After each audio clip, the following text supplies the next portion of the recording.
Sensory processing disorder. What is a sensory process? The brain is constantly receiving sensory messages from the body. The brain then has to process all these messages and respond with useful motor responses or behavioural reactions. The brain receives information about the environment. The sun is bright, it's hot outside. This information is processed and the brain can then tell the body to remove the jumper. Processing sensory information correctly is important for self-preservation too. Seeing a car and hearing the engine will cause the brain to ask the body to stop and not walk into the road. The brain receives many different sensory messages all the time, whether we are just sat on a chair reading a book or standing on one leg drinking a cup of tea. For us to be able to function in an appropriate way, we need all these messages to be correctly processed and acted upon by the brain.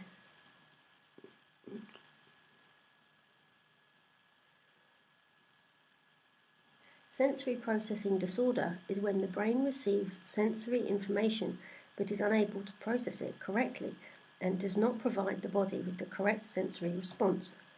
The brain may tell the body that a sound is louder than it is, or that the space between the foot and the floor is closer than it is. When too much sensory information is received at once, such as temperatures, sounds, smells, and textures of clothing, the brain is unable to prioritize which information is important and needs to be acted upon by the body, and which information can be ignored. This results in the body going into sensory overload due to experiencing all sensory reactions at once. Sensory processing disorder is an umbrella term used to cover a variety of neurodevelopmental disabilities, such as sensory over-responsivity. Sounds are too loud. Bright light is painful. Clothing labels can feel like cacti.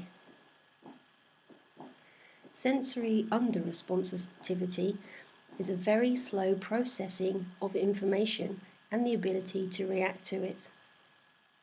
Dyspraxia, being clumsy and having poor coordination and lack of spatial awareness. Sensory seeking, the need for constant sensory feedback, the high need to chew or bite things, and an inability just to sit still.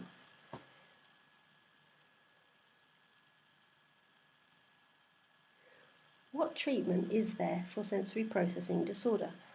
As with all treatments linked to neurological development, early intervention is the key.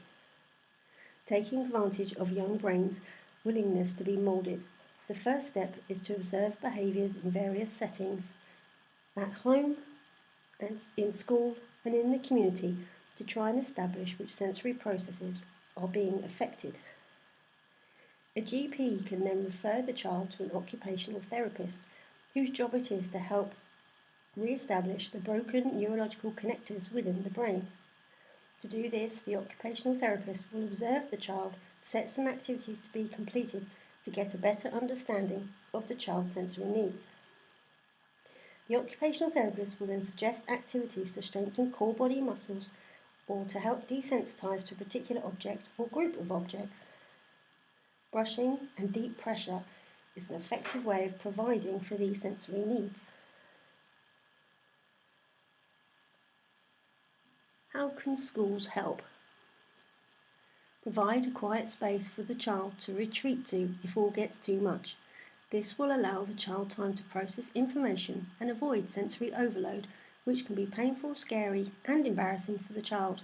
The school should follow the activities suggested by the occupational therapist.